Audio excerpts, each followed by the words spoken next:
جس کی حکومت اپنی ہو، بے مثل ہو، بے مثال ہو، لازوال ہو،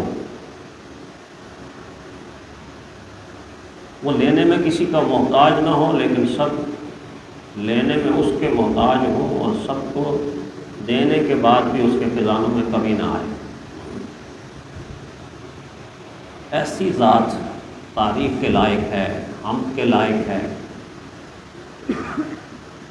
اس کے سوا باقی جتنے بھی ہیں وہ کمال تو رکھتے ہیں مگر ذاتی نہیں، جمال تو رکھتے ہیں مگر ذاتی نہیں، خوبی تو رکھتے ہیں مگر ذاتی نہیں، قوت تو رکھتے ہیں مگر ذاتی نہیں، کنٹرول تو رکھتے ہیں مگر ذاتی نہیں، حکومت تو رکھتے ہیں مگر ذاتی نہیں۔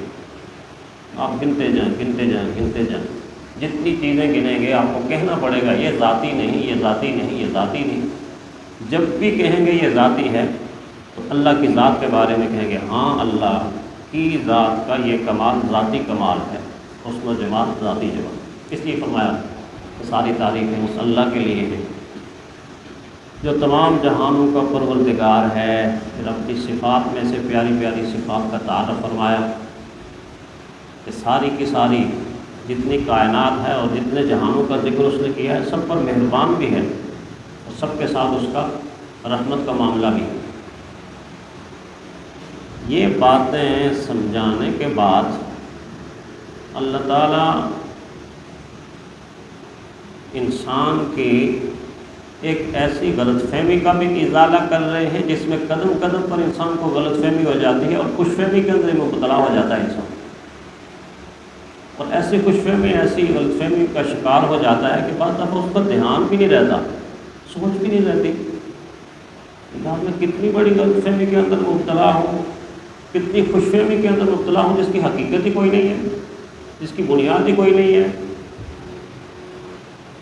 اور وہ غلط فہمی انسان کی اکثر ہوتی ہے، اکثر انسان اس کا اظہار بھی کرتا ہے، وہ چیزوں کو اپنا سمجھتا رہتا ہے، وہ چیزوں کو اپنا سمجھتا رہتا ہے، نہ صرف یہ کہ اپنا سمجھتا ہے بلکہ بعض دفعہ تو زبان سے کہتا بھی رہتا ہے یہ میری چیز ہے، یہ میرا مکان ہے۔ کون نہیں کہتا یہ میرا مکان ہے؟ ہم میں سے ہے کوئی یہ نہیں کہتا کہ یہ میرا مکان ہے؟ ہم تو دوسروں کو بھی تعارف کرواتے ہیں، یہ ڈی ایچ اے میں اتنا بڑا میرا مکان ہے، کوٹھی ہے، بنگلہ ہے۔ غریب سے غریب بھی ہے تو کہتا ہے 2-2.5 مرلے کا مکان، یہ میرا مکان ہے، یہ میری دکان ہے، یہ میری مل ہے، یہ میری فیکٹری ہے، یہ میری زمین ہے، یہ میرا مال ہے، یہ میری گاڑی ہے، یہ میرے باغات ہیں، یہ میرا عہدہ کہتے ہوئے تو اتنا پھول جاتا ہے نا، اتنا جب کہتا ہے نا یہ میرا عہدہ ہے، میں انسپکٹر جنرل ہوں، میں چیف آف آرمی اسٹاف ہوں، میں چیف جسٹس ہوں، میں تو گورنر ہوں، کئی ایکڑ کے احاطے میں تعمیر کیے گئے محل میں گورنر ہوں، میں گورنر ہاؤس میں رہتا ہوں، میں صدر ہاؤس میں رہتا ہوں، میں وزیر اعظم ہاؤس میں رہتا ہوں۔ جب اس طرح کا تعارف کراتا ہے تو سراپا دیکھنے والا ہوتا ہے، واہ جی واہ، کیا بات ہے، اتنا بڑا عہدہ، حکومت، زمین۔ لیکن عین اسی وقت کہ جب ہم یہ کہہ رہے ہوتے ہیں کہ یہ میرا ہے، اللہ تعالیٰ کی زمین مسکرا کر کہہ رہی ہوتی ہے کہ کس غلط فہمی کے اندر مبتلا ہو گئے ہو تم، کس خوش فہمی کے اندر مبتلا ہو گئے ہو، کیوں جھوٹ بول رہے ہو، تم سے پہلے بھی کتنے آئے ہیں اور وہ ان چیزوں کے اندر سے گزر کے گئے ہیں، یہاں سے ہو کر گئے ہیں۔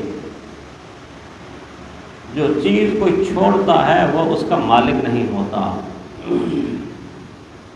مالک وہ ہوتا ہے کہ جس کے ہاتھ میں جو چیز آ گئی سو آ گئی، پھر اس سے چھن نہیں سکتی، الگ نہیں ہو سکتی، ایسی قوت اور ایسی طاقت کہ جس کے کنٹرول میں وہ چیز ہو، اس سے کنٹرول سے کوئی چھڑا نہ سکے، کوئی جدا نہ کر سکے، کوئی الگ نہ کر سکے، لے نہ سکے۔ یہ ہے حقیقی ملکیت، یہ ہے حقیقی ملکیت۔ جب انسان اس طرح کے دعوے کرتا ہے، پھر زمین مسکرا کر یہ کہتی ہے نہیں نہیں جھوٹ بول رہے ہو، میں تمہاری نہیں، تم میرے ہو، تم میرے ہو۔ بس معمولی سی بات ہے کہ چل رہے ہو میری پیٹھ کے اوپر، تمہیں چلنے کے لیے بھی اپنی کوئی چیز میسر نہیں ہے کہ وہ جی میری چیز ہے، میری چیز ہے۔ زمین کہتی ہے کہ جس پیٹھ پر تم چل رہے ہو وہ بھی تمہاری اپنی نہیں، وہ میری پیٹھ ہے، میری پشت کے اوپر چل رہے ہو، میری پشت کے اوپر چل رہے ہو، مجھ پہ مکان بنا رہے ہو، دکان بنا رہے ہو، مل بنا رہے ہو، فیکٹری بنا رہے ہو، کارخانہ بنا رہے ہو، میری پیٹھ ہے۔ اور کچھ حد تک تمہیں مہلت ہے، اور اس مہلت کے بعد آنن فانن میری پیٹھ سے اتر کر میرے پیٹ کے اندر آ جاؤ گے۔ نہ پیٹھ تمہاری ہے نہ پیٹ تمہارا ہے، پیٹھ بھی میری ہے اور پیٹ بھی میرا ہے۔ ہاں اتنی بات زمین کہتی ہے، میں کہتی ہوں کہ اگر اس پر عاجز بن کر چلتے رہے، اللہ کے بندے بن کر چلتے رہے، اس کی مان کر چلتے رہے، تو پھر اس پیٹ کو میں تمہارے لیے ایسے کھول دوں گی کہ اسی کے اندر نہریں بھی ہوں گی، بہاریں بھی ہوں گی، باغات بھی ہوں گے، کوٹھیاں بھی ہوں گی، بنگلے بھی ہوں گے، ساری کی ساری ایک لامحدود کائنات تمہیں نظر آنا شروع ہو جائے گی۔ تمہیں معلوم ہوگا اب یہ ہماری ہے، اب یہ ہماری، اس سے پہلے نہیں۔ اور اگر اس پیٹھ کے اوپر تم مینڈکوں کی طرح کھدکتے رہے، اچھلتے رہے، اکڑتے رہے، تکبر کرتے رہے، بغاوت کرتے رہے، سرکشی کرتے رہے، طغیانی کرتے رہے، نافرمانی کرتے رہے، گناہ کرتے رہے، ظلم کرتے رہے، زیادتیاں کرتے رہے، تو جب اس پیٹھ سے میرے پیٹ کے اندر آؤ گے تو اتنا دباؤں گی کہ تمہاری ہڈی پسلی ایک کر دے، تمہاری ادھر کی پسلیاں ادھر کو چلی جائیں گی، ادھر کی پسلیاں ادھر کو چلی جائیں گی۔ اس لیے مالک یوم الدین، یہ ہے آیت، مالک۔ قرآن حکیم کی بعض آیات میں بعض حرفوں پر جب انسان غور کرتا ہے تو وہ حرف قرآن حکیم کا معنی بتا دیتے ہیں، ترجمہ بتا دیتے ہیں، تفسیر بتا دیتے ہیں، اور علم کا ایک دروازہ بھی کھول دیتے ہیں۔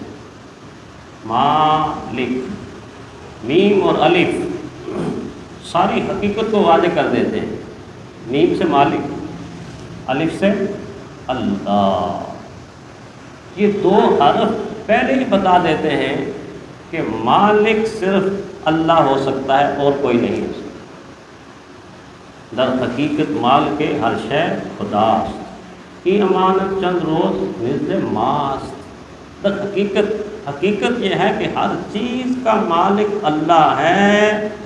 ہمارے پاس جو کچھ بھی ہے وہ یا تو ادھار ہے، قرض ہے، یا امانت ہے، بس ادھار ہے، قرض ہے یا امانت ہے، اس کے سوا کچھ نہیں۔ اس طرح کہا جائے نا، میرے روز و شب کے نصاب میں میرے پاس اپنا تو کچھ نہیں۔ بڑی پیاری بات ہے، میرے روز و شب کے نصاب میں میرے پاس اپنا تو کچھ نہیں، تیرا قرض ہے میری زندگی، میری سانسیں تیری امانتیں، میری سانسیں تیری امانتیں۔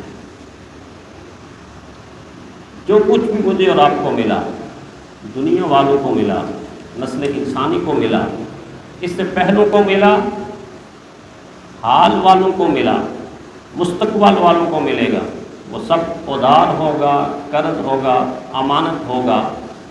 حقیقی مالک اللہ نے اس دنیا کا کسی کو بنایا ہی نہیں ہے، اس دنیا کا کسی کو بنایا ہی نہیں۔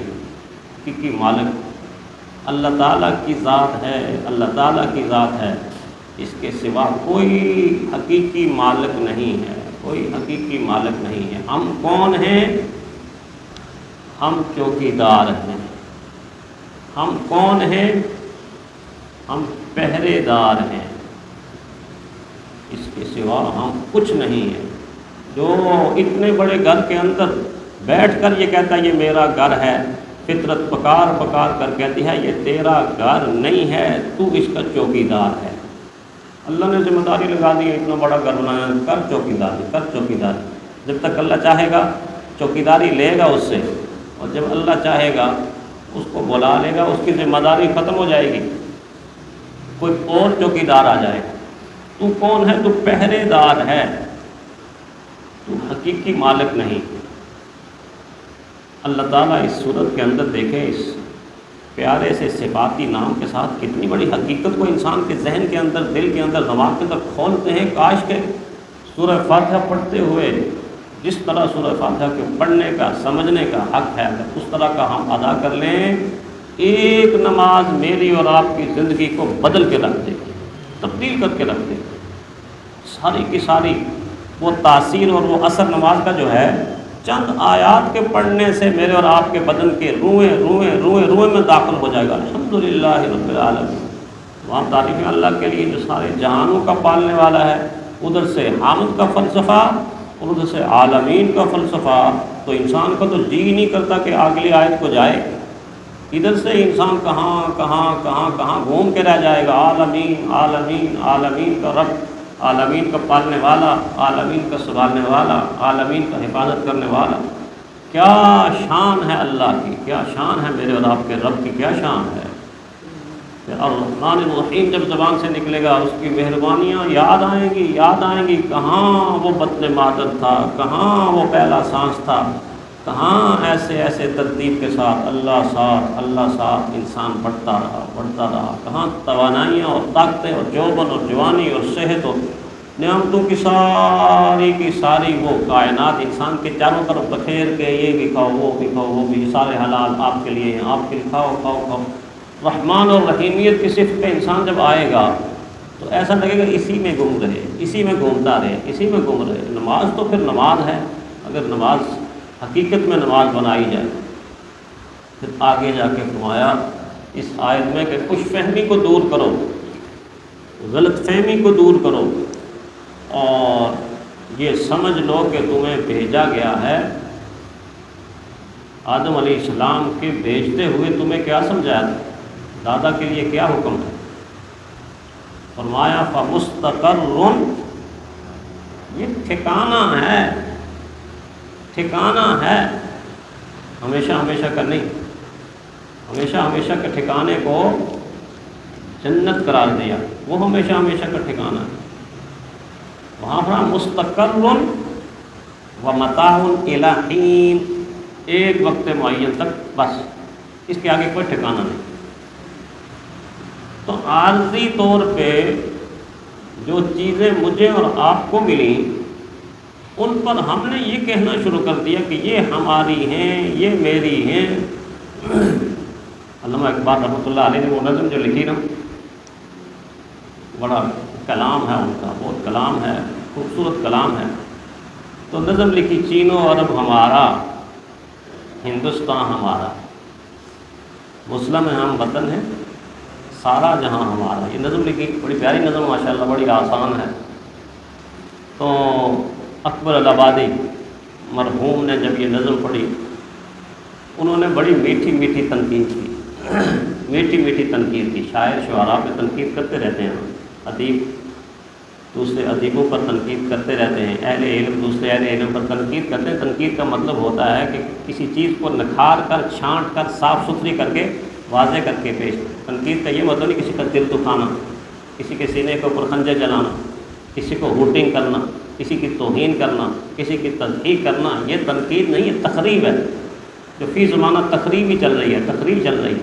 تنقید کرنے والے کے دل کے اندر ایک جذبہ ہوتا ہے، جو محبت والا جذبہ ہوتا ہے کہ میں اس ٹیڑھ کو سیدھا کر دوں، میں اس کمی کو دور کر دوں، میں اس کجی کو واضح کر دوں، یا علم کا ایک نقطہ ہے میں اس کو نکھار دوں، یا پودا ہے میں اس کی ساخت تراشی کر کے خوبصورت بنا دوں۔ اس کو تنقید کہتے ہیں، جو فی زمانہ ناپید ہو چکی ہے۔